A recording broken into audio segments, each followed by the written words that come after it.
Hello and welcome to the Wheel of Crime podcast. This podcast is run by two ladies who play games, mumble profanities, and laugh way too often. Also, this podcast does cover topics of sensitive nature, and as such, listener discretion is advised.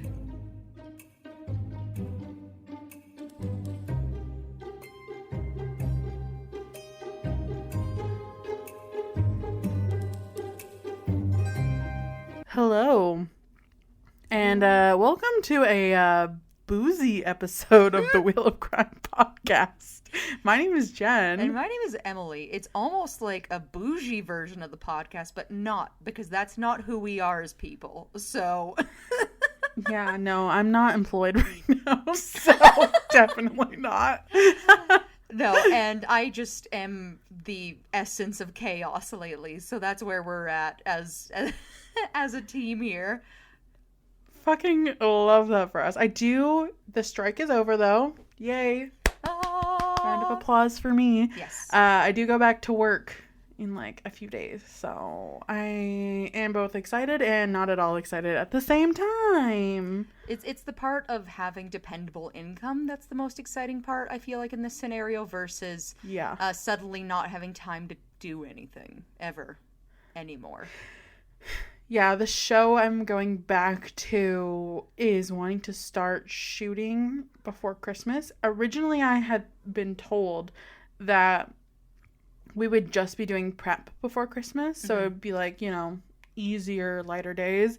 And now I'm told that we're shooting and I will be working multiple weekends, so like 6th and 7th days to try and get everything done, and working right up until like the 24th basically. So yes, amazing. Holiday season is gonna be so fun. I just went, not even on purpose, but I went from a regular 40-hour work week to a 50-hour work week, and that's already been kicking my butt. I can't even imagine also working the weekends. That sounds diabolical, especially over Christmas. I know. 12 to 16-hour days, 7 days a week. Yikes. Hope you like your new home. Which is work. Yeah, which is your workplace. Which is my windowless office. That's even more depressing. Yeah. I am thankful at the very least for the time that I am working. I do have a very nice windowed office, which is in my house, pointed at a lake. So I cannot relate to you on that front. I actually feel very bad for you. There's something about being in a windowless room at all that's very soul sucking. It really is, and it wasn't so bad during the summer, but I have a feeling that during the winter it's gonna make me extra sad. I have an idea. Can I find you a high resolution outdoorsy picture? Can I take a high resolution picture of my own lake and send it to you to print onto a poster and hang in your office, and then we can pretend like we share an office? Absolutely. Let's do it. Perfect. You know what? That's the best idea I've had in maybe months. So I'm dedicated now. But since you did introduce us today as the Boozy Podcast, do you want to tell everybody what your beverage of choice is? Oh yeah, I am drinking a raspberry fruit wine today. It's actually really good. I got it at a farmer's market. This lady was selling it. I promise it's not just some backyard hooch. It's actually quite good. She didn't bury the mason jars underground and then unearth them to serve to you at the farmer's market. No, it was a fucking $35 bottle of wine, but honestly, she's good. She tasty. That's the thing. It feels like a lot of the time, but then you actually drink it and you're like, you know what? This is worth the cost. I am drinking Oyster Bay Sauvignon Blanc because I love a white wine, and I felt like buying it because it said Oyster Bay and it made me think of the beach. That is the only logic I have behind that. Love that for you. Iconic. Yep. I spend a lot of time thinking about things before I make decisions, clearly, so... You know what? I love the logic. We're here for that. Yay. Yeah. I guess before we get into our wheel of questions here, is there anything you've been up to this last week that you want to share with the podcast? Anything cool you've done during your time off here? Honestly, no. I've just been like trying to get my life together before having literally no time at all. So all the things I've been putting off doing these like last like 4 months of unemployment, 3 months, however long, I don't even know how long it's been This anymore. undetermined amount of time I haven't been working. For for however long I haven't been working, uh, I've been putting off many things, and now I'm like, oh fuck, like I gotta go to the bank. Mm. I have to like, there's so many things that I'm like, these are only weekday activities, and I had so much time to do them, and now we've run out of time, so I'm like stressing a little. Yes, and nobody talks about how, like, one of the most stressful things as an adult is having weekday activity things, especially if you work long days Right? during the week. Like, that is, it's so chaotic. Like, because then you have to either take time off to go do your daytime activities or you got to do something else. And it's like, why do we do this? Well, like, why isn't there, like, a day on a weekend where daytime or weekday daytime places can actually, like, accommodate for that? I know, you would think, because like most adults work like Monday through Friday. I mean, I know everyone has their different schedules and everything, but like, I mean, Dolly I don't Parton know. did say it's 9 to 5, Yeah. so it has And to we be don't, true. yeah, we don't question the word of Dolly. Absolutely not. That's Um, sacred. but yeah, so very relatable, especially because this last week I was stressing about the same thing. Because when you work a shift where it's like 9 to 7 or 9 to 8 or 9 to 9, which is kind of what I've been doing, there's very Hmm. few things that are open before 9 or after 9. So very limited Yeah. options. Um, Let me think. So what have I been doing this last week other than working like a mad woman?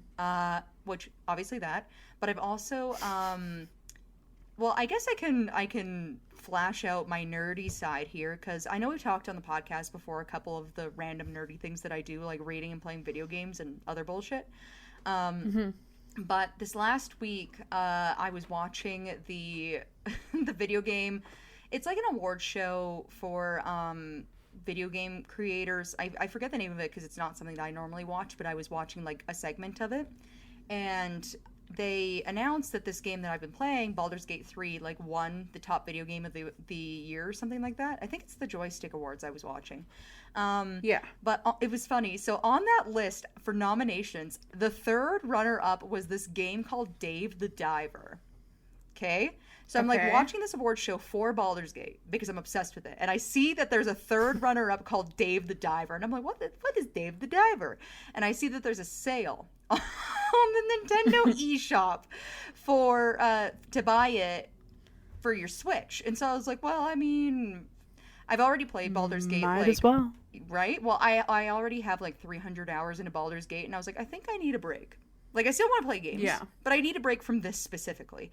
So I bought the Dave the Diver because I was like, oh, like the concept's interesting because you're like a giant man in a scuba suit who hunts fishes and to like fuel his sushi restaurant. So then all the fish you catch in the ocean, you then have to prepare and serve in the restaurant. Oh, that's fun. Yeah, I was like, you know what? As somebody who loves sushi, very interesting concept.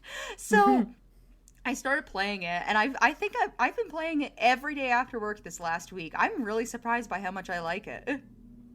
Is that why you texted me about wanting to try high quality sushi next time you come visit me? Yeah. I literally that night made something called like the fried egg jellyfish roll, and I was like, man, I know this isn't real in any capacity, but man, do I want high quality sushi. And I just finished decking out the interior of my sushi restaurant, so it's like a fancy place now, and I'm like, man, I want to go here. Oh, that's really funny. Because I'm a lunatic. But yeah, so that's what I've been up to this last week, which is, in the grand scheme of things, nothing productive. But I've been having a great time. Well, you know what? That's all you need. That's all you need. But should we get into our wheel of questions? Absolutely.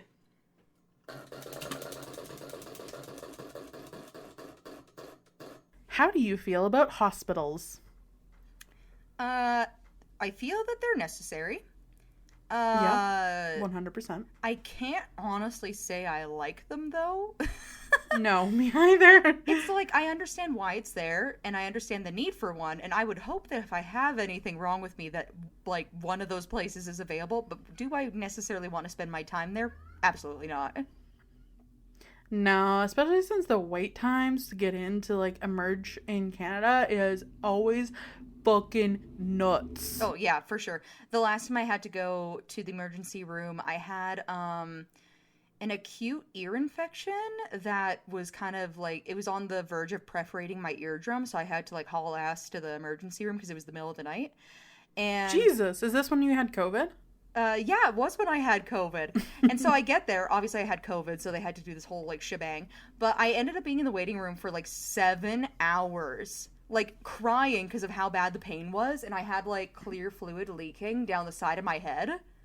Like Oh, crazy. 7 hours. And then I get in there and they're like, oh, we can't actually do anything for you. Just take this pain medication and come back tomorrow. And I was like, wow, it is almost tomorrow, but thanks. I'm already here. Can we just do this now? When I got here, it was yesterday, and now it's tomorrow. So can we just do this today? Oh my god. Yeah, I know. I feel like every time I've ever had to go to Merge, it's like I'm waiting there for like hours. And by the time I'm like almost in, I'm like, am I even like sick anymore? Like Yep. maybe I'm fine. And then you leave, and then you end up sick with something you caught in the waiting room. Yeah, exactly. And Hmm. you're like, great. I love this for me. Yes. How do you feel about hospitals? Very similarly to you. Necessary, but I do not want to be there. Yeah. Which I feel like if you are wanting to spend all your time in a hospital, it's either that you work there and you kind of have to, or you've got different problems. So, uh, Yes. should we spin for our next question? Yeah. Yeah.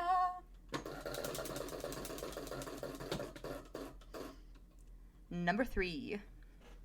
Have you ever done an overnight or like intentionally overnight, not like waiting in the emergency room, but like overnight or long term stay at the hospital for anything? Uh, a long-term stay where they wanted me there. Or Yes, like where they're actually. like, we're keeping you overnight for observation or something like that? Yeah, when I was like 3 or 4 years old, I was for I think 2 or 3 days. Same. Weirdly. Like I was also in the hospital for like a couple of days when I was like five, Would it have 4 or 5. happened to have been for a bladder infection? Because that's what I was there for. No, I was there. I don't even like. I really don't remember this well, and I think the only reason I have a recollection of it is because I've been like, it's like one of those stories that gets told to you or whatever. Yeah. But like, I had a tooth that was like growing at the top of my lip into my nose, Oh. and they had to like surgically remove it, but like I don't even really know. The dentist had to like come to the hospital because it like had to be like surgically removed because the way it was like growing, it was like growing up into my nose, which obviously was a problem. That is a very weird thing to have to go to the hospital for. It was, and I remember I had to like do an overnight surgery, and I was like very afraid of needles, so they put the like gas mask on me, and I remember like being like wheeled away and the mask being on. That's like my only memory of it. And then I got a book You and know a what? stuffed animal when I woke up. See, they're so nice to kids when you have to stay the night. For mine, I had a bladder infection, and I actually do remember it because it was one of those things where I had like a weird history of UTIs up to that point. Hmm. And for whatever reason, I just had one that went unchecked for a little too long because I think at that point, like I was just kind of used to having them. So I was like, oh, it just hurts when I pee. So does everybody's. That's not true, by the way. That is the logic of a 4-year-old. And so Yeah. it got bad enough where I was obviously peeing blood, so they took me in. And what I remember about it, though, is I remember staying the night and waking up the next day, and I was in a unit that was like full of people. And there was a bunch of firefighters there for some reason. Like, I think they brought in somebody who they needed assistance to get somewhere. Either way, there was like 8 firefighters in there. And I remember this because I remember like waking up and being like, wow, look at all these cool firefighters. And then they all came, like, they stopped at, like, each of the patients' beds on the way back because there was, like, it wasn't just me. Like, I wasn't the only kid there. There was, like, two other kids in the same unit. Yeah.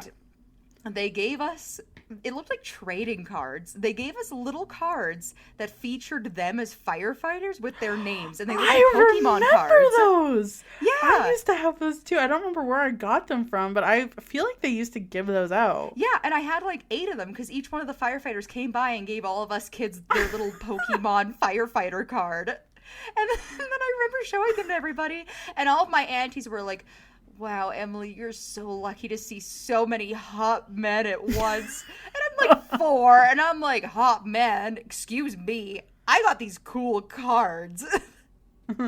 Yeah, that's pretty damn sick. Yeah, I'm like, wow, I'm so fucking cool.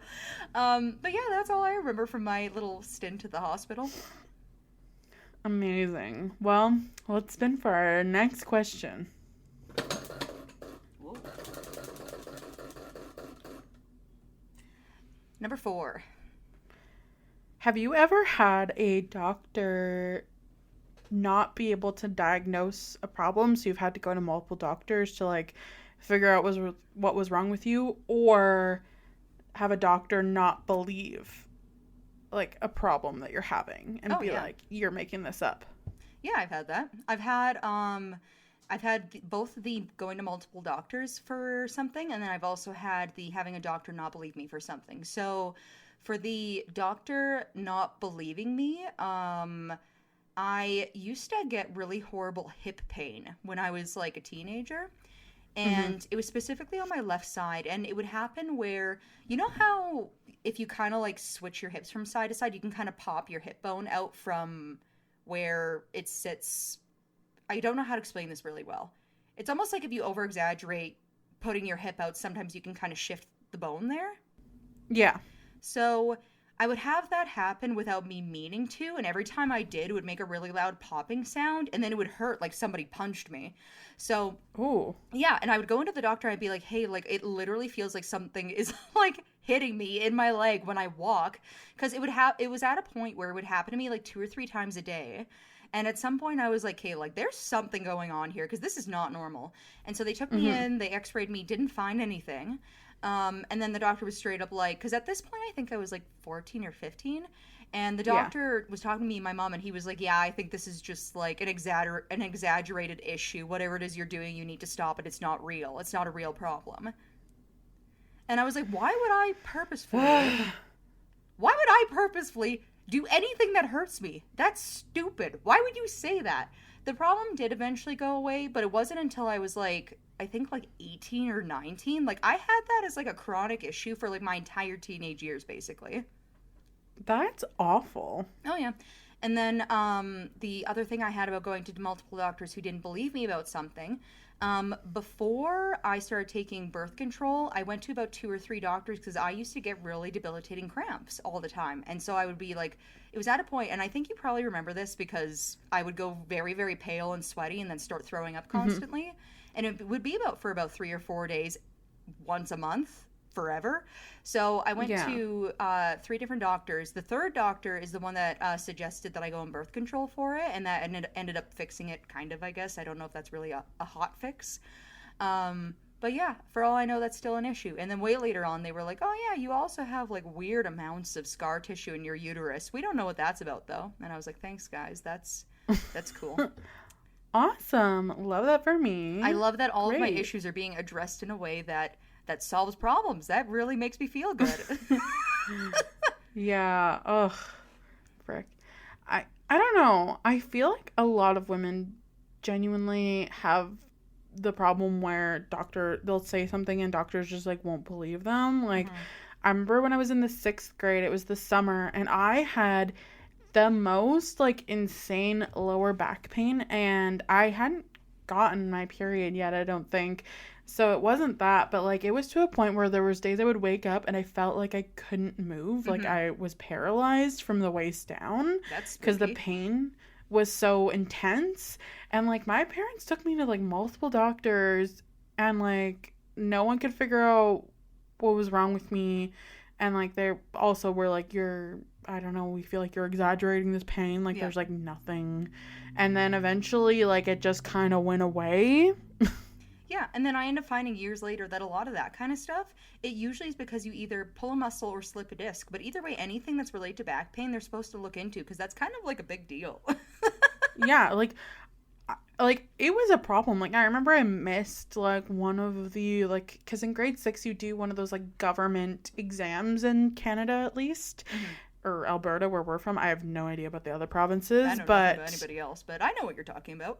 yeah, we did like a government like final exam, and I had to miss one of them because like I literally just like woke up and could not move, and it like had to get rescheduled and all this shit. And like I remember my parents were like mad at me because I think they kind of thought that maybe I was making it up, since we went to like 5 doctors and they were all like, no.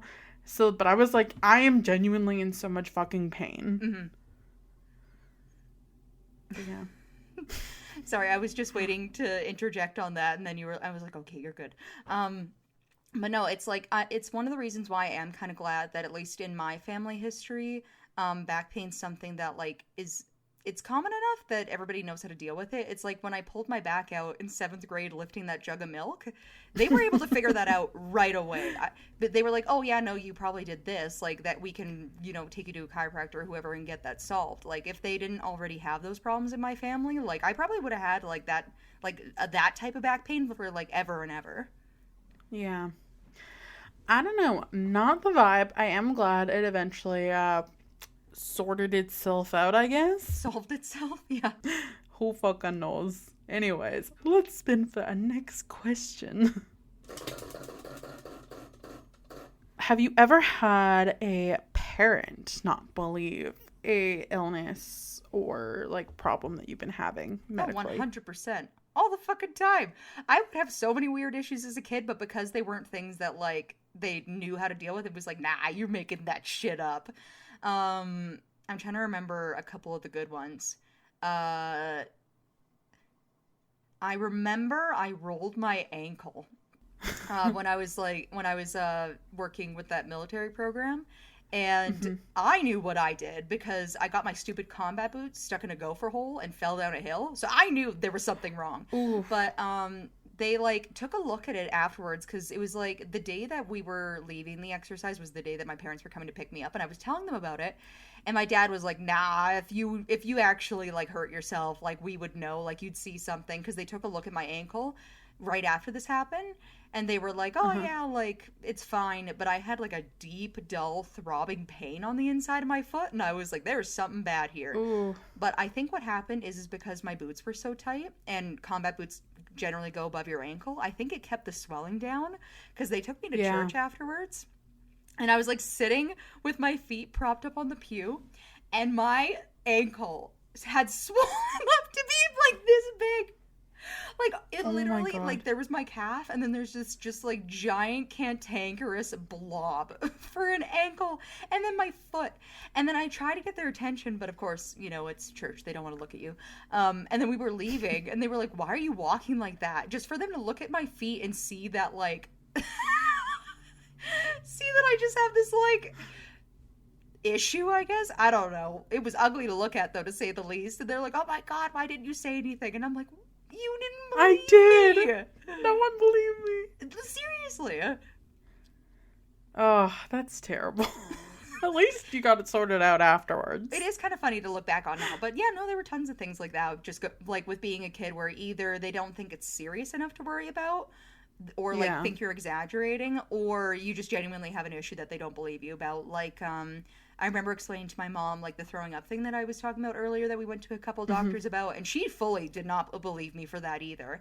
And then the doctor was like, oh, I don't know, like, she does seem to have low iron and a couple other things, so, who knows?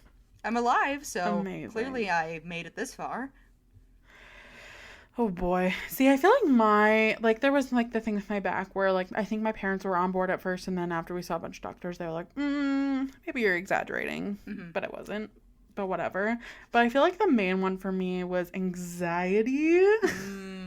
Because I feel like I genuinely had such bad anxiety to the point where like it was like hard to manage at points, especially in high school Hmm. and like early middle school. And I remember telling my mom once, I was like, I feel like so anxious right now, like I'm gonna throw up, like, and she was like, well, maybe if you just like were more responsible. And I'm like, no, like I'm genuinely like gonna That's have a my nervous favorite. breakdown. Maybe if you manage your time better, as if that solves the problem. Because I you could know. still do all the things you need to do to get something done and still be anxious about it. I fucking know. And like I feel like it was like a problem because I feel like I just like let it go completely unchecked into my adulthood until recently when like I actually like went and figured my shit out and like got diagnosed with a fucking anxiety disorder. And they're like, oh yeah, like you should be medicated. Okay, that's kind of funny. Girl, you should be medicated. I have thankfully not been diagnosed with anything, but because like anxiety was never really an issue for me when I was a kid, which is a weird thing to say because it's like my siblings really struggle with anxiety, but Hmm. I never had anxiety. I do and did, however, have a very, very bad OCD obsessive type issue where I would have problems with time management because I'd be too busy obsessing about something, Yeah. which has carried over into my adult life. But I feel like I can manage it now, so it's not a problem. Well, as long as you're managing, that's all that matters. I think my favorite part though is talking with my siblings because just kind of on the topic of like health and family type stuff. There's just weird things where my siblings will ask me questions either about physical health, mental health, whatever, and be like, "Oh, did you have any of these problems?" And I'm like, you know what's so funny? No, but you know what I did have. Because we all have our own. I had a fuck ton of other issues, Yeah, girly. well, but the funny part is seeing how like when you have six siblings, it's kind of interesting to see like who acquired what. So like so like I'm obsessive. My brother struggles with depression. My sister struggles with anxiety. My other sister struggles with anxiety and obsessiveness. The other one has autism. And it goes on, and it's like, wow, we really just kind of picked out of the hat for problems, didn't we? One The person cream of grabbed the two of them crop. and didn't know, but I know. Ugh, we love unchecked mental health problems. It's so great. it's very helpful and nice. We love it. It's so great. But yeah, Makes life so fun. I'm gonna guess that your story today has to do with somebody who had some kind of health problem. I'm gonna assume a mental health problem, but maybe also a physical health problem that nobody believed them about, and then they just went like on a murderous spree because they felt jaded and angry with everybody who didn't believe them. Maybe they killed the doctor. Huh? Oh, spicy. No, we're gonna go on a bit of a journey today because this is a really recent case. Like I was telling Emily before, like the verdict for this shit dropped this past Thursday. Like not the day before you were listening to this, but the week. You know what I'm saying.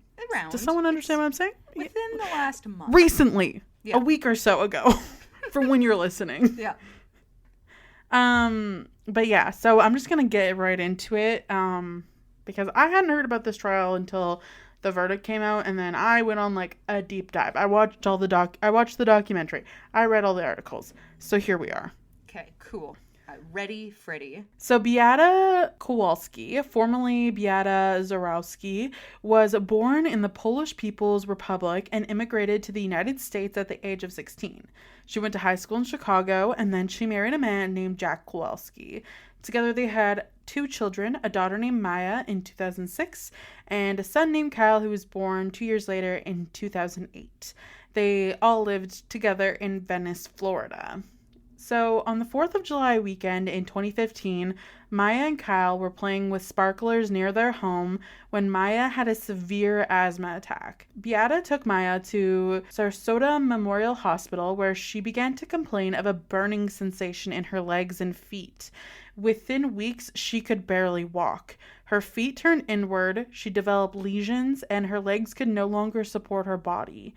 At night, Beata could hear Maya's cries from her bedroom on the other side of the house. She worked as a home care nurse and had seen many kinds of suffering, but Maya's symptoms were nothing like anything she had ever encountered. She was experiencing breathing problems, headaches, blurred vision, chest congestion, skin lesions, lower limb dysmorphia, debilitating chronic pain. The Kowalskis took Maya to Johns Hopkins All Children's Hospital in Florida, because there's a Johns Hopkins elsewhere, but we're talking about the children's one in Florida. Just to be clear. Okay, I'm following. But the staff was unable to come up with a diagnosis. Doctors at yet another hospital, Tampa General, thought Maya's muscle weakness could be explained by an oral steroid she'd been prescribed for her asthma. However, after seeing several doctors, still no firm diagnosis was reached for Maya's condition. Beata had been meticulously documenting every appointment, searching the internet for answers. Eventually, one of Beata's patients, whose child suffered from an acute pain condition, recommended that they consult with a local anesthesiologist named Anthony Kirkpatrick, who ran a center in Tampa that studied something called complex regional pain syndrome, also known as CRPS. And in September 2015, Dr. Kirkpatrick was able to diagnose Maya with CRPS. Now, CRPS is a really poorly understood disorder. It typically begins after an injury or impact to a limb, causing chronic pain, sensitivity, stiffness, and muscle atrophy that can last for years.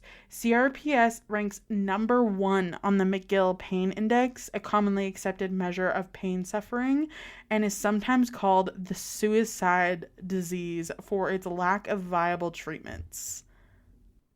I actually think I've heard about this before because there's a couple of chronic pain conditions I know that are either called suicide illnesses or, so in that vein of thinking because of how bad it is. Because I know there's a nerve in your face. I think TMJ. I think that's another one where they term it as that because it's to a point where you can't even think about anything else other than how much in pain you are all the time. Which just sounds awful, especially if there's really no way to treat it. You just have to kind of sit there in pain all the time. Mm-hmm. Well, that's with any sort of chronic illnesses too. I was listening to somebody talk about how they deal with their IBS and a couple other things too, and it is so crazy the kinds of things that people deal with on those types of levels. I thankfully majoritively clean bill of health. I don't have to worry about that kind of stuff, but it would be a hard life. It really would. And just I don't know, I feel like the quality of your life would just be so drugged down by just that constant I don't know, constant ting of pain that you're just in all the time, right? Mm-hmm. I'd love to hear more about people who how they manage their conditions, because it feels weird from an outside perspective imagining it, but at the same time, I know that if that's your life, it's your life still. I'd love to hear more about how people, deal with that kind of stuff. Me too. If you have an experience, email us. Yeah, for sure. But, so when Dr. Kirkpatrick diagnosed Maya with the disease, he told her parents about a novel treatment that could possibly bring her some relief: ketamine infusions. At the time, the substance was probably best known to the general public as a club drug, one that dramatically alters sensory perception. But ketamine is widely used in emergency rooms as an FDA-approved anesthetic, among other applications. Dr. Kirkpatrick told the Kowalskis that CRPS patients typically have elevated levels of amino acid glutamine and that ketamine inhibits its effects on the nervous system. The way he explained it, it's like rebooting a computer and trying to stop the brain from giving false senses of pain to your limbs, said Maya's father, Jack. And Beata agreed that they should try the treatment, but only after spending a few days researching it, which was very characteristic of her. Beata was known to her family to be a bit intense at times, but Maya has described her as powerful. So at 43, she was a short blonde with a thick Polish accent. Jack, who was 57, was a retired fire deputy, and he was more passive. He usually let Beata take the lead on matters involving the kids. So after the low doses of ketamine proved to be ineffective, Dr. Kirkpatrick recommended a ketamine coma. This entailed Maya being given a large amount of ketamine to induce a 5-day coma. Her parents decided to go through with the coma, and it ended up drastically improving Maya's pain and symptoms.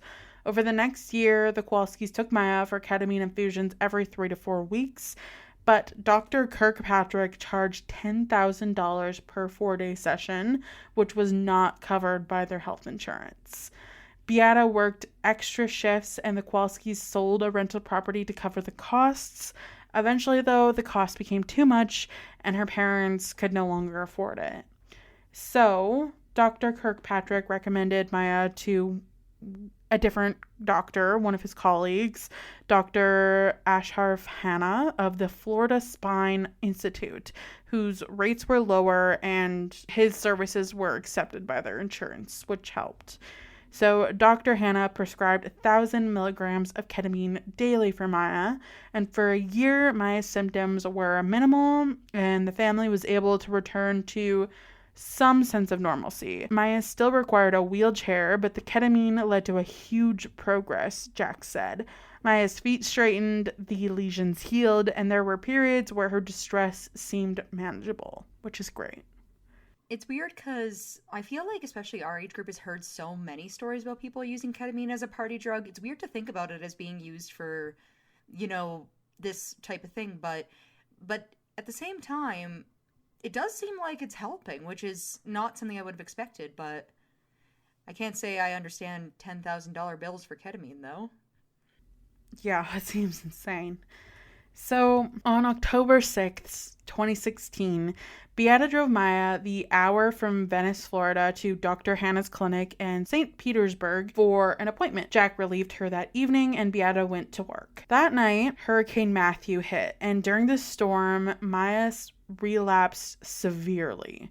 In the middle of the night, she woke up complaining of severe abdominal pain, and Jack took Maya to the emergency room at Johns Hopkins All Children's Hospital, and Beata rejoined them after getting off of work, and soon she was arguing with the nurse about ultrasounds and ketamine. And remember, they've already been to All Children's before with Maya, and they could not give her a diagnosis for her condition. So just keep that in mind. So the physicians on staff that day claimed that when Beata arrived, she was belligerent, demanding, and controlling regarding Maya's treatments. Maya spent 24 hours in the intensive care unit at All Children's, screaming and writhing. The hospital staff treated Maya with little improvement and began to question the validity of Maya's diagnosis. Beata was frustrated with the care that Maya was receiving and talked about leaving the hospital. When a nurse attempted to conduct an ultrasound, her mother insisted that the only way Maya could tolerate the contact was if she received an infusion of ketamine. The nurse was concerned by the demand for such a powerful drug and asked a social worker named Deborah Hansen to meet with the Kowalskis. They were very distressed, Deborah later recalled. There was a lot going on, and Maya was captivating. Maya was also thrashing about. At the time, Deborah agreed that it was strange for Beata to demand pain medication before allowing a routine test. A parent being uncooperative or failing to heed a medical professional's suggestions is considered a red flag for neglect, and Deborah filed a formal notice with the state. By the next morning, Florida's Department of Children and Families had discarded her report for lack of evidence. The hospital staff were unfamiliar with Maya's condition and were concerned at the amount of ketamine that she had been receiving. A pediatric ICU physician named Beatriz Tapa Sanchez placed the Saturday afternoon phone call to Dr. Sally Smith, seeking her expert opinion. So Dr. Smith had more than 30 years of experience in child abuse at pediatrics. Virtually everyone at All Children's and most medical providers in the Pinellas County regarded her as the top person in the field. She had spent so much time at the hospital that physicians knew to call her on the first indication of abuse or neglect, and they nearly always deferred to her judgment. Beatrice told Dr. Smith several disturbing things about Beata. She described Beata as pushy and said that she had asked for her daughter to be given 1,500 milligrams of ketamine, which seemed like a huge dose. Maya appeared to shake, squirm, and cry out of pain less often when her mother was out of the room, and Dr. Smith was particularly concerned to learn that Maya was already receiving regular ketamine infusions and agreed with Beatrice that it seemed like an unorthodox way of treating CRPS in a child. So, Dr. Smith came in to evaluate Maya.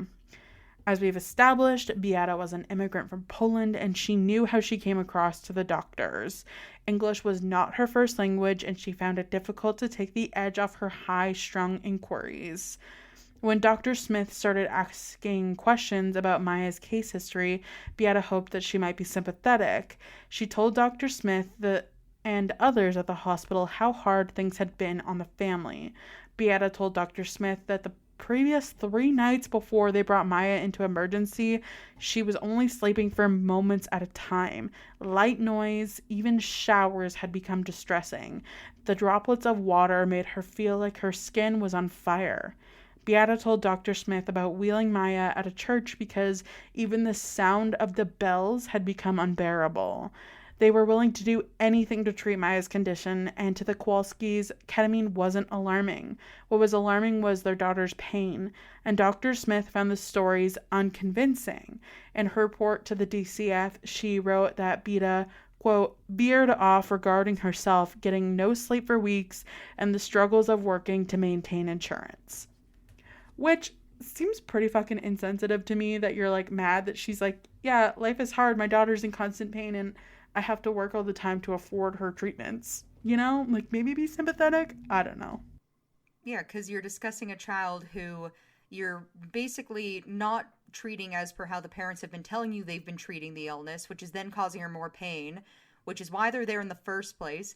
You're continuing this like torment of her being in pain, and the parents are at a point where they're like, this is impacting us too, not just like you doing something to help our daughter. Like at this point you would be helping the family. Like it's a family impact. It's not just impacting one person. Right? Like, especially when it's when she's like 10 when this is happening. So like, obviously it's going to be a huge impact to her younger brother, who's like 8 at this time, and both of her parents, right? Like, it's a financial strain, it's a physical strain, it's a mental strain. Like, if you're talking to another adult human being, of course you're going to tell them about your experience with the events, because that's the only thing you know. She's not going to be able to tell the doctor, yeah, from my telepathic understanding with my daughter, this is how she feels right now. Like, what is the expectation here? I don't know. It's stupid. But so Dr. Smith logged on to an internal all children's portal and began to read through Maya's medical records. The next day, a social worker filed a second report with the state. This time, the suspicion was no longer parental neglect, but rather overtreatment. Beata is believed to have mental issues, the report said. It was stated that Maya is not in pain. Mom insists Maya is in pain.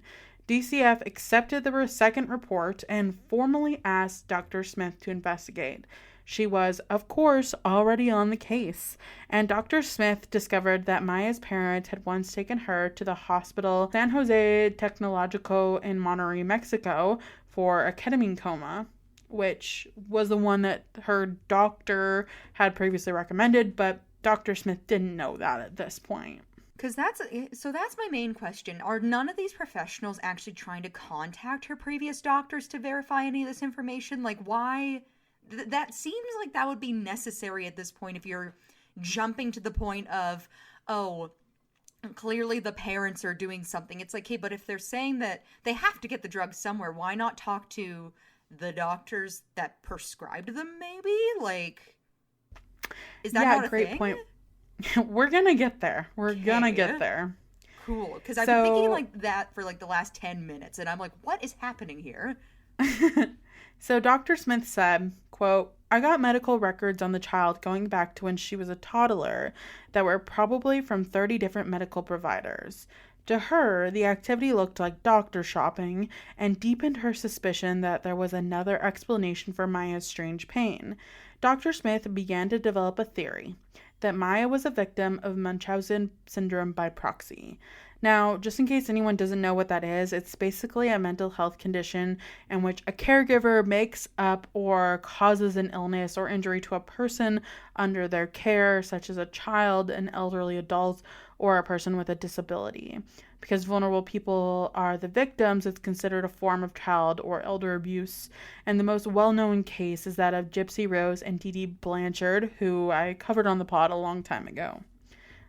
Pretty sure most people have like some idea of that case. Yes, and I believe there was a thing that recently, and when I say recently, like Jen's thing, 1 or 2-ish, 3-ish weeks ago, about how Gypsy's going to be getting out of prison soon, I believe. Also, if anybody's wanting to look that up and look more into it and see what the details behind Munchausen by proxy in that case kind of all tangle up with each other. Yeah, she is, which is great because I feel like that girl deserves to live with a little bit of freedom. I think she's earned it. I would agree, especially with that particular case history, but we could get into that, but that's a story for another time. Exactly. So, as Dr. Smith investigated, Beata and Jack grew restless. On Monday, October 10th, 2 days after Dr. Smith had been called, they told an attending physician that they wanted Maya discharged. Hospital staff wanted Dr. Smith to finish her evaluation first, and they told Beata and Jack that leaving the hospital would be against medical advice. And if the parents attempted to take Maya home, they said they would be arrested. Which is not true. But sometimes, like, you're gonna believe that if someone tells you that, right? Well, yeah, clearly. And also, why would you even say something like that that's so obviously illegal? Right? Everyone in this Anyways. situation is just... Okay. So, Dr. Smith knew the data. In 4 out of 5 instances of child abuse, the culprits are the child's own parents. Quote, mom's boyfriend is actually 10 times less likely to be the perpetrator than mom, Dr. Smith said in a lecture at All Children's, where she regularly educated the staff. Dr. Smith had the power to recommend that the state separate abusive parents from their children, which is a decision that can have very serious consequences. Making the wrong call, however, could result in a family being needlessly broken up. However, ignoring a warning sign could end up with a dead child, and Dr. Smith tended to interpret cases more aggressively. So, children in the Pinellas County are removed from their home at one of the highest rates in Florida's 67 counties. And Dr. Smith said that this is because the child protection team that she directs does a, quote, more thorough and higher quality job. Dr. Smith has acknowledged that she sees abuse and deception when others don't. The reason I end up determining that a child has been abused when others aren't sure, it is because I just keep asking more and more questions, she said in a lecture at All Children's. In another talk, she added, the primary problem with child abuse is that the person who has abused the child is full on lying. And we have to remember that what we're being told is the history is a bunch of baloney, and our job is to figure that out. So Dr. Smith said that she can't recall a single time that her fellow experts at the state or national level have disagreed with one of her assessments. At All Children's, Dr. Smith wore an ID badge bearing the hospital's logo, and families often assumed that she was a doctor on staff, and what they told her was protected by doctor-patient confidentiality, when in reality, she didn't work for All Children's, and her primary employer was not the state, because Florida's privatized its child welfare system in 2004, and the work in the Pinellas County is outsourced to a company called Suncoast Center, Inc. Dr. Smith is one of its 117 employees, and Suncoast and other similar entities across the state are funded by more than $3 billion of public money. Yet there is little oversight of how effective they are in stopping child abuse or how often they allege wrongdoing where none exists. That's I understand that lots of agencies like to privatize different services. What I don't understand is why they wouldn't have a separate badge system to indicate when somebody is not an official staff member of a building that is a protected place like a children's hospital. Right? So that people aren't misled like that. Like, that seems really fucked up to me. Well, my thing is that when people do this kind of thing, it feels on purpose. It feels like the point Oh, is to for sure. mislead people, which is insidious in its own way because not saying that like people shouldn't tell the truth to somebody they view as being like a person they can trust or whatever, but at the same time you're being fictitious in your intentions when you're having discussions with a patient. That's It's not not okay. yeah, it's not okay, and it's also not transparent. It's like when you're in a protected place, you expect transparency in all forms of how you're dealing with them because it's a protected place. If there is Yeah. somebody there who is not following those same policies, you would want to know because it's like not that it's not like I'm saying that with the intention of okay, this means that people should know that they can lie to somebody, but it should be understood that there are different types of people who work there who do different types of things. For sure. I feel like it's like when the cops, like, if you get arrested, I don't know if you've been arrested, but in the movies, when you get arrested, they read you your rights. Anything you say can and will be used against you. And I feel like that is important because people can incriminate themselves unintentionally, even if they're innocent. Well, yeah, and it's like people have different things too where they might have opinions on things that actually don't relate to them at all or whatever, right? It's very different having a legitimately serious conversation with somebody because you understand what their job is versus talking with somebody casually who you may or may not know and not expecting anything you tell them to be. Used against you. Yeah, it's very like insidious in that way. I feel like I just said that word recently anyways, but it really does feel that way. It's a little gross. It's a little nasty. I don't I like it. I would 100% agree with you. So, in the Pinellas County, children are almost 2.5 times more likely to be removed from their families than the state average. Dr. Smith operated within a system that has been designed on multiple levels to aggressively identify child abuse, which is great. But Florida law mandates that all citizens are mandatory reporters. Anyone who suspects a child is being harmed must notify the authorities, and failing to do so can lead to a third-degree felony conviction. The state also requires that nearly all suspected cases be evaluated by a child abuse pediatrician, which was Dr. Smith. From 2009 to 2018, there was a 55% more child abuse reports filed by medical professionals, according to an analysis by the Marshall Project. The biggest change in the system came in 2014, and that year, the Miami Herald investigated the DCF policy known as family preservation, which prioritized keeping troubled families together as a way of reducing the number of children entering foster care. The newspaper found that under this policy, over a 6 year period, 477 children died after the state was alerted to signs of mistreatment. In response, the government enacted a major overhaul of Florida's child welfare protocols, explicitly placing emphasis on child safety above the interests of parents. When the Kowalskis took Maya to All Children's 2 years later, they had no idea that they were about to become nearly powerless. Early on Thursday, October 13th, 2016, Dr. Smith filed a report chronicling Maya's extensive medical history. Her formal diagnosis was Munchausen syndrome by proxy. The state quickly issued what is known as a shelter order, directing that Maya be kept in the hospital and forbid her parents from seeing her.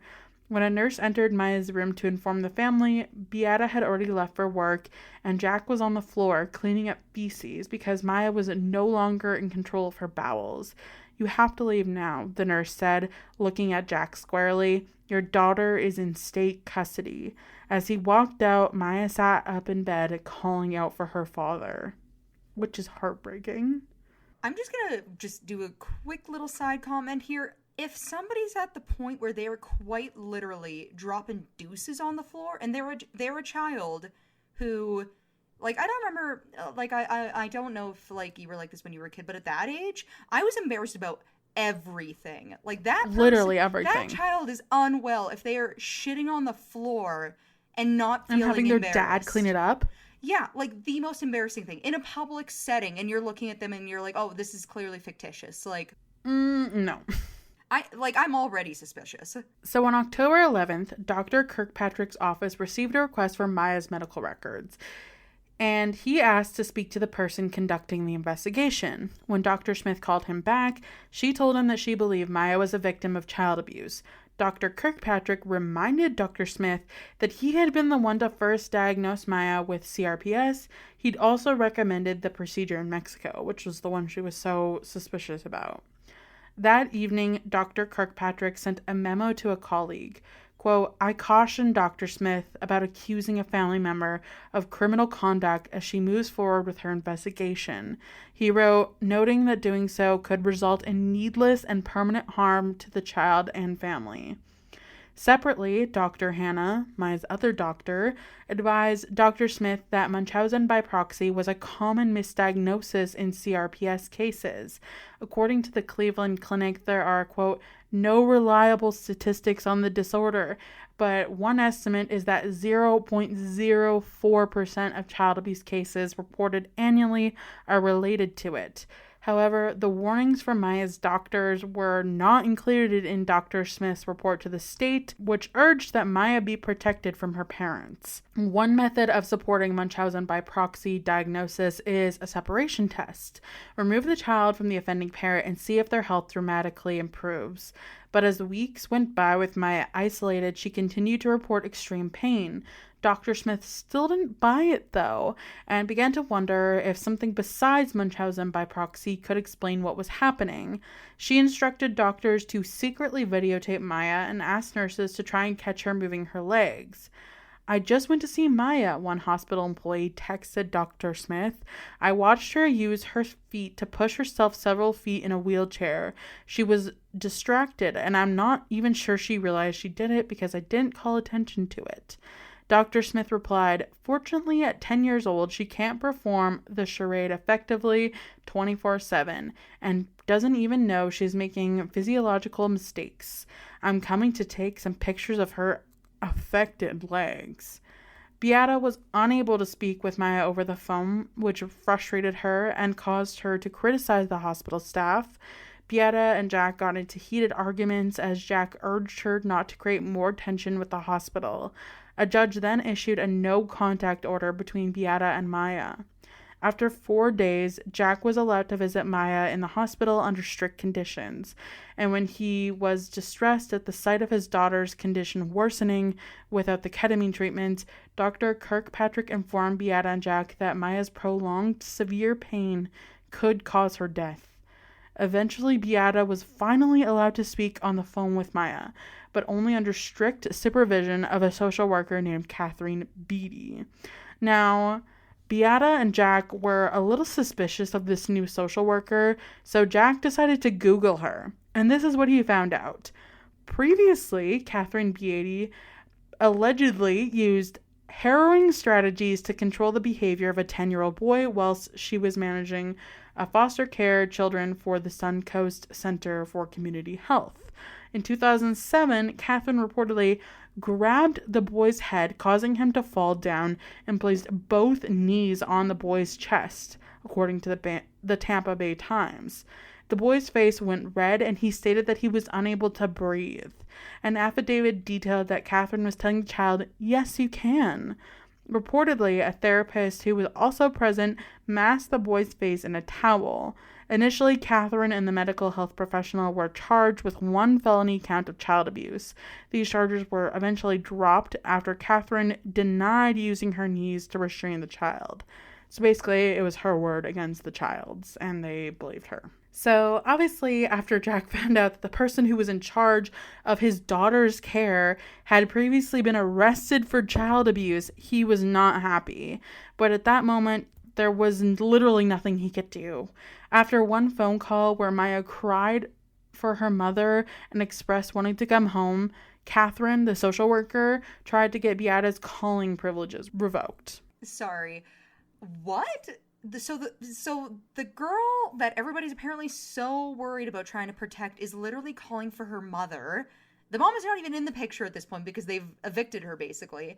And they're like, let's remove the privileges. They shouldn't even talk, let alone see each other. What is going on? Literally. Like, it just feels like they're punishing both Beata and Maya at this point for literally no reason. Well, and here's the thing. It's like, how are you explaining her, like, legs literally turning inwards and other physical signs as Munchausen's at this point? Like, how is that even happening? Great question.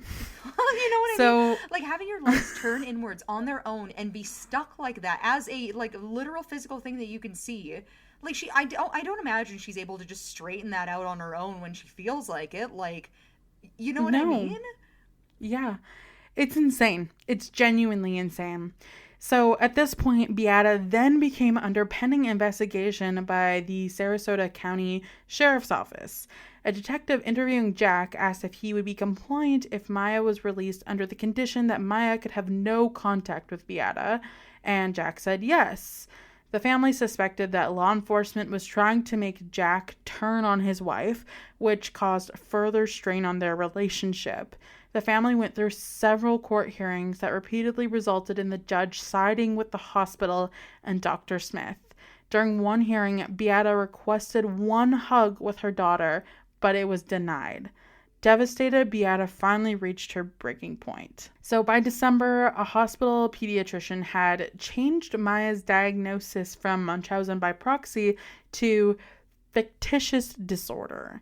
It meant that Dr. Smith and the doctors no longer suspected that her parents were causing her illness. It was an accusation that Maya was making everything up. Dr. Smith claimed that the strange bumps and lesions that continued to appear on her arms, legs, and forehead were self-inflicted. And it worked. The hospital accepted Dr. Smith's findings that Maya was faking her condition. However, despite this, it did not alter her custody status at all, and she remained separated from her parents. This was super lucrative for the hospital. In the months that Maya was forced to remain there, All Children's billed her insurer more than $650,000 for her treatments, including 174 entries for CRPS, the ailment Maya supposedly didn't have, according to Dr. Smith. Yeah. Hang on. So you're saying that they are treating her for CRPS while she's there, while at the same time changing her They're like, you're making it up. Yeah, they're like, you're making up the fact you have CRPS, but we're going to treat you for it. And then at the same time, we're going to alter your diagnosis to being the fact that, you know, you're making it up, or this child is making it up. And then at the same time, still make it so the parents can't see them on what? On what groundings? The fact that they fought so hard to be right? What is the point at this point? That's a great question. And nobody fucking knows. But that literally doesn't even make any sense. And then on top of that, it's like, is the point for the hospital to make money at this point? Because if you're saying that the kid is faking it and that's your official diagnosis, then why wouldn't you send them home? Oh wait, you can't, because they're not allowed to be in their home.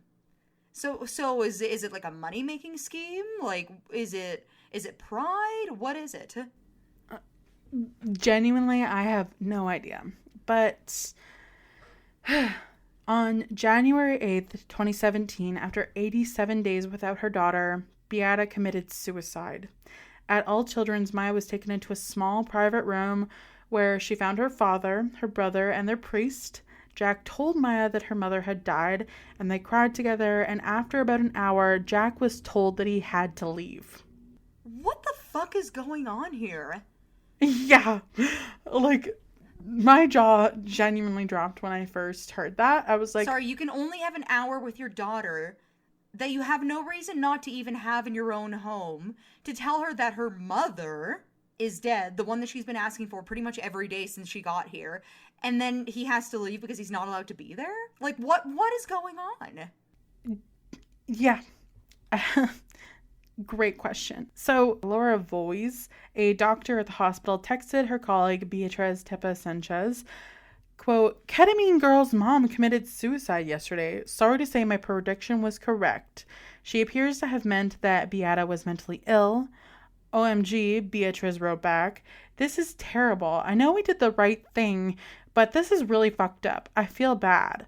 Laura responded with, don't know all the details, but I think the courts and psychiatrists finally called it what it was. I had another mother do the same thing. Just like the flippantness of this is like fucking insane to me. I like that there's at least one person in that conversation who at least has a conscience and they're like, yeah, this is still kind of fucked up. And the other person is just like, it doesn't matter. Like, is this as if it's a topic of gossip? Like, someone literally, like, the Beata literally died. Somebody literally died in a way that it was self-inflicted, which is like, there's a multitude of reasons behind why something like that would happen. And you're treating it like it's a joke, like it's a point. It's a point that you won on the tally board. Like, it's insane. I don't even know what to say about it.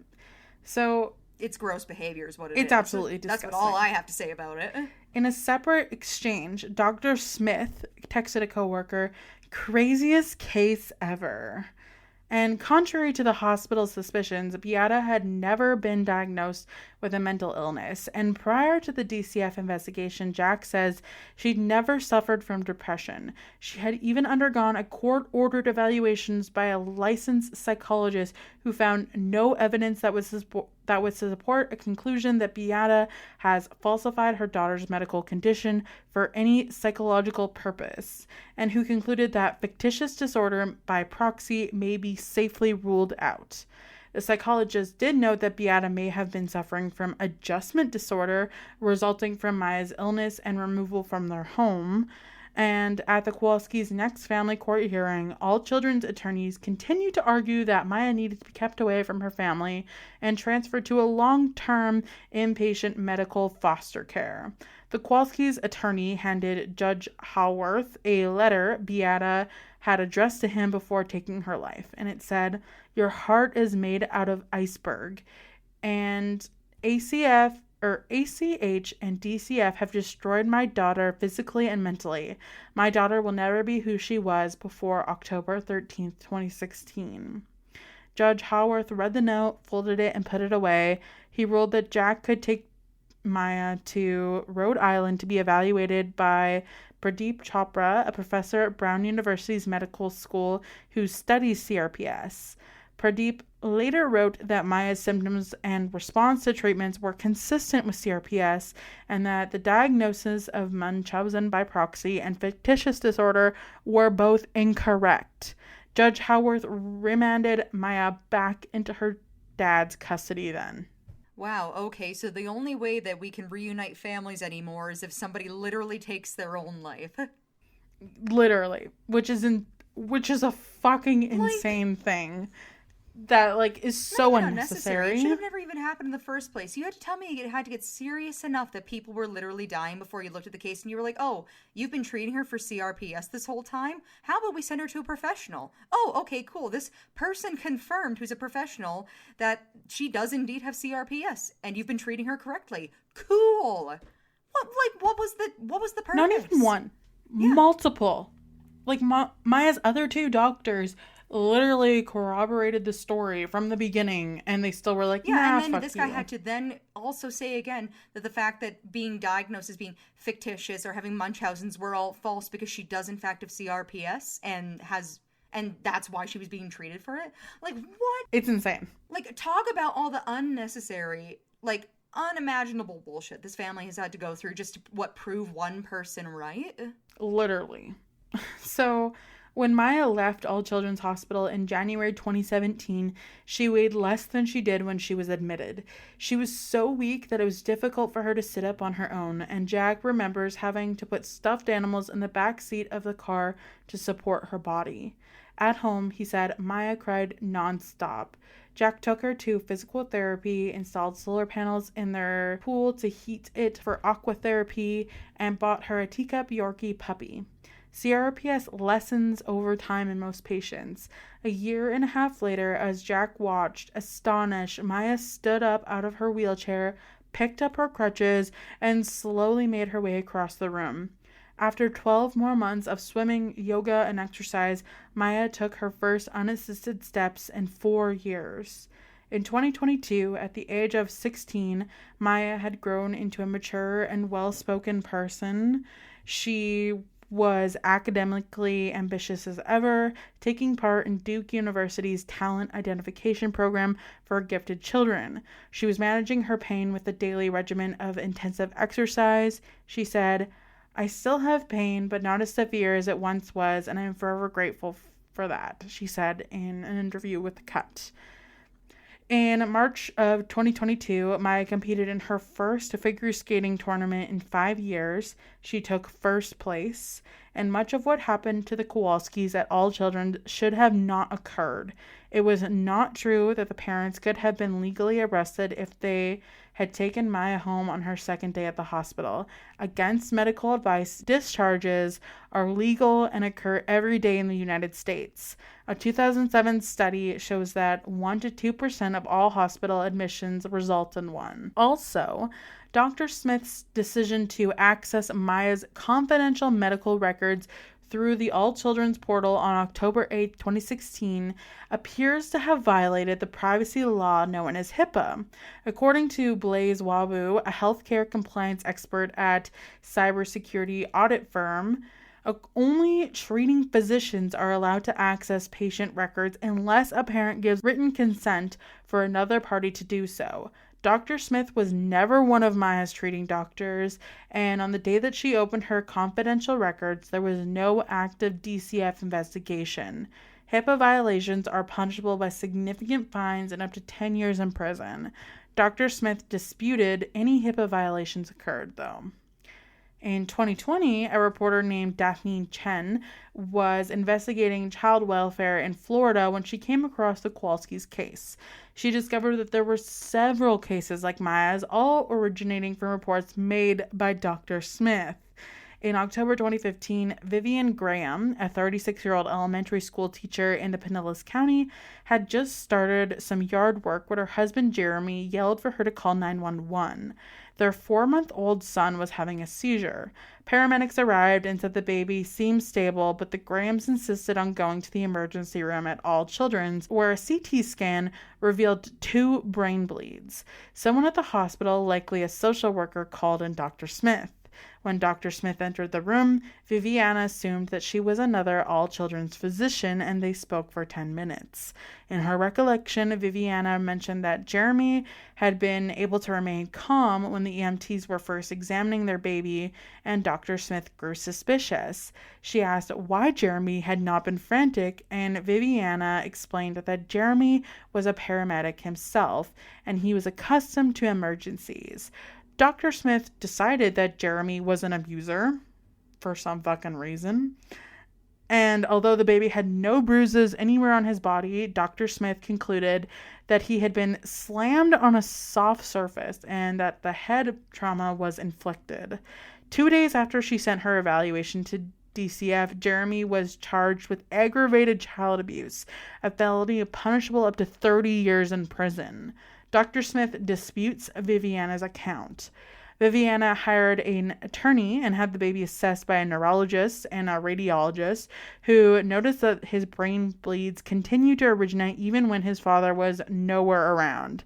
Such hemorrhages are not unusual and can be spontaneous, they told Viviana, especially in very large-headed babies like their own. It took 8 months for Jeremy to be cleared of wrongdoing and permitted to move back into the family home. By then, their baby Tristan was a year old, learning to walk, and Viviana moderates a Facebook group that connects caretakers wrongly accused of abuse, and its members are now nearly 1,000. She says that the last 6 years, at least 19 families in the Pinellas County have told her about experiences with Dr. Smith alleging that she falsely accused them of child abuse. Wow, wonder what the common denominator in this was. Holy. Yeah. So Dr. Smith said that in some of her reverse cases, child abuse had in fact occurred. It was only that the authorities couldn't conclusively determine who was So responsible. it's, to me, what I've gathered from just like how she operates and the kind of things that she said is that she feels like she's on a vigilante mission of some kind where it's like her versus parents, specifically like abusive parents, and that when there Yeah. isn't something, like it's almost like if it can be explained away as being, you know, I don't even know if that's the right word.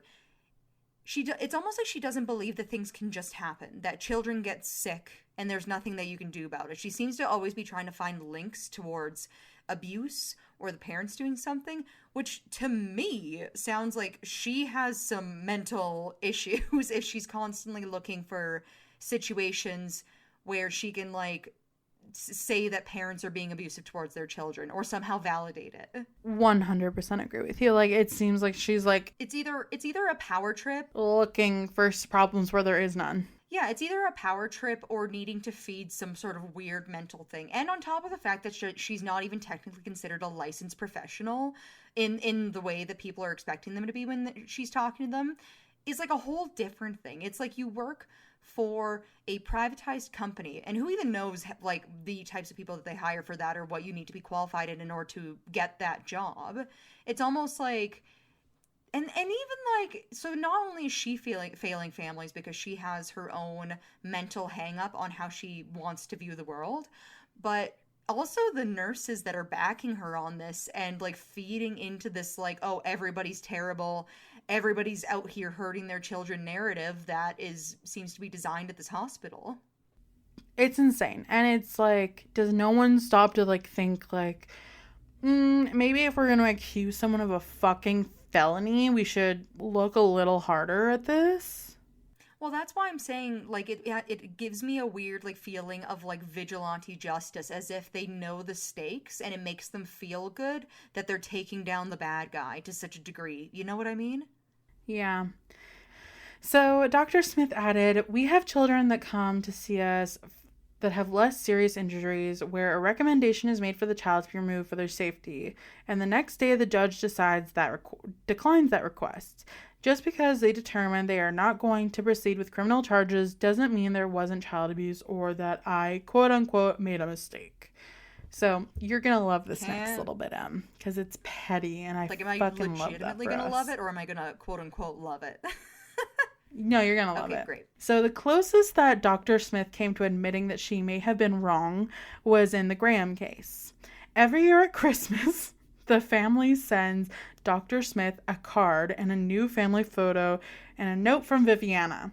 This is what you tried to destroy. As We love a she petty should. queen. Can she ring up all the other families and get them to do the same thing? Because Literally. So eventually Dr. Smith sent one in return, and this is what she wrote to them. Dear Mrs. and Mrs. Graham, I received your card again this year and just wanted to say I'm sorry you're still so angry about my part in the investigation regarding your son. As you both know from your work, there are definitely a disturbing number of abused and neglected children in the Pinellas County. I understand you feel very strongly that your son wasn't one of them. I try very hard to be thorough and get it right, but perhaps I need to be more careful to consider gray areas. You mentioned in your note that Tristan was found to have another diagnosis, and if you have a chance, I would love to hear what it is so I can consider it appropriately next time. You could contact me at the Child Protection Team on this envelope. I wish you peace in 2018 and many wonderful years of enjoyment of your adorable son. Sincerely, Sally Smith. Which, like, fuck you, but, like, I love that they send her I Christmas hope they cards still every do. year. But well, Same. like, this is the family where the father was the paramedic, right? And that's what made this all so suspicious. Yeah. To me, personally, as somebody who, I don't know, has had a conversation with at least two other people in my entire life, I think it's pretty safe to deduce that if somebody does something as their job, like their full-time job, they might know how to manage how they would act in certain types of situations, especially if your job is one as a paramedic where you deal with health complications, emergency services, stressful situations, and frequently other people's Right? children and other people in dire situations. So should something like that happen to you, yeah, it's called you're already programmed and used to acting a certain type of way. So you probably will act the type of way you do at work, especially when it's in one of those types of environments. Like, and you're going to sit here and say, "Oh, well, yeah, that's That's suspicious." suspicious. Okay, explain how. Because in my mind, that is even more validating to his behavior because it shows that he probably does a good fucking job at his job. Literally. And like, I don't know.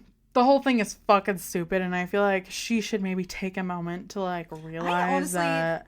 I think Yeah, she like needs to go to therapy because there's so many red flags in her Yeah. behavior, and like I said, her weird vigilante justice things. To me, it says she has someone in her history that may have wronged her in some type of way, which is something she needs to work out with herself with a licensed professional instead of trying to do it through her job, maybe.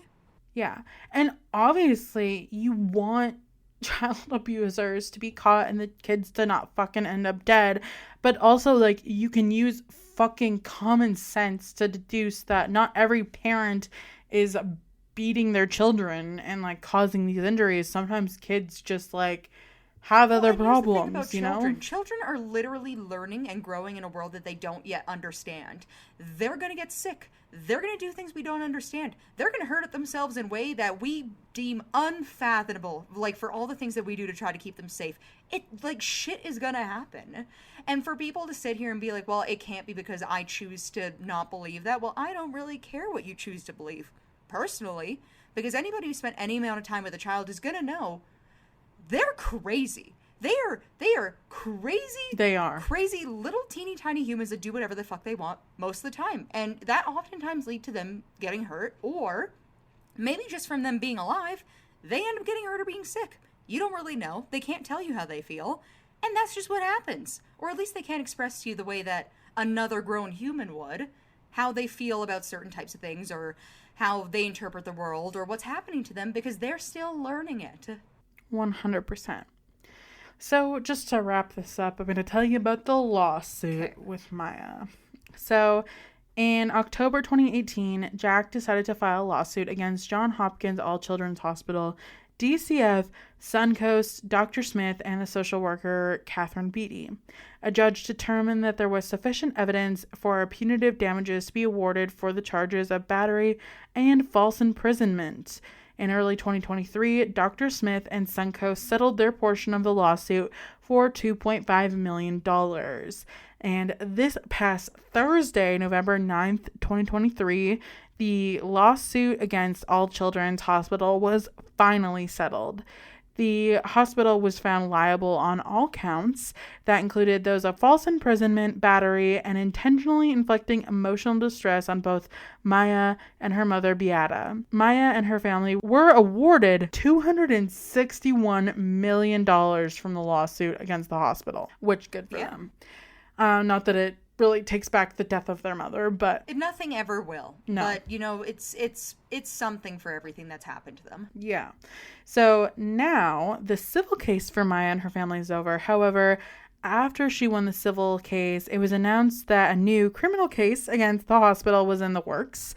Greg Anderson, the Kowalski's lead attorney, told the judge and the defense that he had new information that Maya had recently recalled a situation between her and an unidentified man wearing a white lab coat, which could be a possible sexual assault encounter after she was admitted to the hospital in October 2016.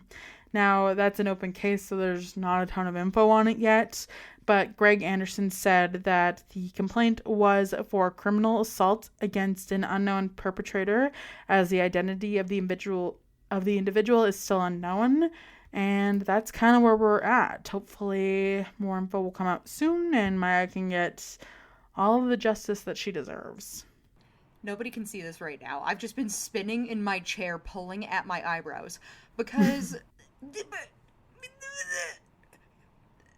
I think I'm frustrated because it's like they had done so much for the sake of preventing continuous assault or whatever, or harm or whatever, and then just fucking let this happen at the end of it all. Like, oh wow, we care so much Yeah. about your health and safety, we're gonna keep your family away from you, and then let weird men hang around you. Are you fucking kidding me? It's insane. Like, allegedly, that she was sexually assaulted while being fucking forcibly detained against her will, like false imprisonment. Like, that's just too much for a 10-year-old to endure. And then her mother dies because of this whole Well, it's like situation. it's just multiple levels of horseshit, to be completely honest. Like, Mm-hmm. I can't understand the mindset of thinking you're doing something good and then having to look in the mirror and see, somebody who lets this kind of shit happen. Like, I don't know. Like, I feel like I've been doing a fair share of how I feel about these different things as you've been bringing them up. But it is very frustrating. It's frustrating to have people be in something that I've been calling a protective environment, because that is what it's supposed to be. And you're not only not being honest Yeah. about, the kinds of people who work there and what they actually do, but then you're also, say, I know it's alleged at this point, so we can't really tell, but say allowing protected persons to be in the company of people they don't know, who aren't supposed to be there, who may potentially be harming them within these walls, while at the same time you're claiming to be, acting in the sake of the child and keeping them from their family. The people who are literally trying to advocate for her and like get her the treatment that they Like, think that so she much working for the needs. sake of, oh well, we believe that she was being harmed at that time. It's like, if you did truly believe that, you'd work harder putting your efforts into the right places now, wouldn't you? Like, I feel like all of this could have been solved if that like first night when Maya was first checked in at John Hopkins All Children's, if they had just been like, if her mom was like, oh, she needs this much ketamine, and they were just like, oh, according to who, and they just fucking called the doctor and settled it Well, that's the right then thing. and Like, there. literally, like, nobody's going out here and just like finding tons of ketamine to treat a child. Like, at that point, you'd have to be like, where are you getting it from? Oh, it's from a doctor. What does this doctor say? Because any doctor who's treated her and given her a diagnosis is going to be very transparent on why they're doing what they're doing. And then to sit there and be like, well, the parents are being suspicious, it's like, okay, but regardless of how they're acting, if you have other licensed professionals who have already confirmed a diagnosis on her and have been treating her for it, are saying these different things, who cares how the parents are acting? They're telling you what they know. Scratch that, move on to the next thing. Right? And like, I don't know, I just feel like this all could have been settled so easily just by like literally 2 phone calls. Call both of the doctors, corroborate the stories, figure out what the fuck is going on, and then move on and just treat her and Yeah, like make it go what was away. all the point of, being like, oh well, we believe this to be an abuse case, and then putting your efforts into it being an abuse case while there's literally a child suffering because she's not receiving the treatment she's been receiving because you don't want to make 2 phone calls? It's so Like, stupid. Like, it's just, I can't wrap my head around it's it. just, I can't either. I'm just like, I don't understand Well, and like, why. I am obviously not a medical professional. I think we know that all at this point. But if I can deduce at least that much, Yeah. like somebody who works in that industry should be able to think that far, you know? Yeah, and obviously, like, I'm sure, like, Dr. Smith and the other hospital staff see lots of Of child abuse course, on a yeah. daily basis, like, legitimate child abuse. And it's probably, like, jaded them a bit. But, like, at the same time, the goal should never to be to separate kids from their family if it's not necessary. Obviously, it has to happen, but, like, if their parents are just trying to advocate for them in the best way they know how, Well, that's why probably I was saying fine. too, it's I don't weird know. because I do feel like it's a big part of like almost like a mindset thing. Like, it's vigilante justice against the parents, or getting justice against the parents, where if your job is researching and protecting children in abuse cases, it should be protecting the children, not the mindset of screw the parents. Yeah. Like those are two completely different things. In one of them, you are actively like working to harm somebody with the idea that there is abuse in the case, even if there is or isn't. And in the other mindset, you're working at protecting people. That's what it should be. You would think. I don't know. This is why I'm personally very against the privatization of foster care. Like, foster care is like its whole, like, there's a whole can of worms there we Mm-hmm. could go into. because the government system is fucked up as well and not good. But it's proven that, like, a lot of the privatized systems, especially in, like, Canada and the US, is even fucking worse. And shit like this, I think, just proves it. Yeah, well, they're mismanaged, and there's no appropriate systems in place to actually, like... And because it's a for-profit company, they are literally profiting off of displacing kids from their families and literally selling children, which just feels like a weird business to make money. Yeah. Oh, I mean, it does sound kind of illegal when you put it like that. Weird, hey? Yeah. Makes me wonder. Ugh, I don't know. I could go on a rant about the foster care system because Well, me especially. I have 2 members of my family, more actually, that have been adopted through some of my family members from foster care systems, and the kind of stories that I hear, it is evil. Like, to horrendous. say the least. It's like, just horrendous. Again, we could go into it, but again, foster care systems, whole can of worms, as far as I'm aware, not actually that great unless you're placed with a family who actually cares, which doesn't seem to happen that often, but what do I know? Yeah. But anyways, that's all. We could probably go on forever about this, but I think we'll wrap it up here for today because this case makes me tired from how fucked up it is and how bad I feel for Maya and her family, and the fact that she has now not only lost, like, her sense of agency and stuff while she was there and, like, was torn away from her family, but has permanently lost her the mom. losses are, like, incalculable at this point. Like, there's so many things that even devolve from not having that part of your childhood or your sense of agency or your own mother and other things. But again, we could definitely get into it, but I also feel for their family, and I am very upset that this happened to them. It should never have happened.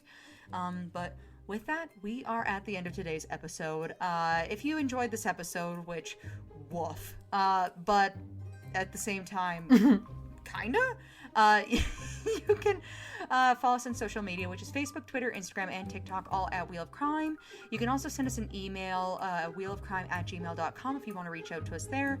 We have a Patreon if you want to support us, which is Wheel of Crime on Patreon. We have our website, www.wheelofcrime.com. If you want to look us up on there, please leave us a review if you haven't already. 5 stars is ideal, to say the least, but obviously everybody is entitled to their own opinions, so a review at all would also be lovely. And we do also keep our listener stories Google Drive link open all the time now. If you want to submit a story, say there's something you've listened to on the show that you want to share with us, you can absolutely send it in there. So we do our featured episodes pretty regularly now, and yeah, I think that's pretty much everything. That's it. That's all. And we'll see you next week for another new episode. Okay, bye.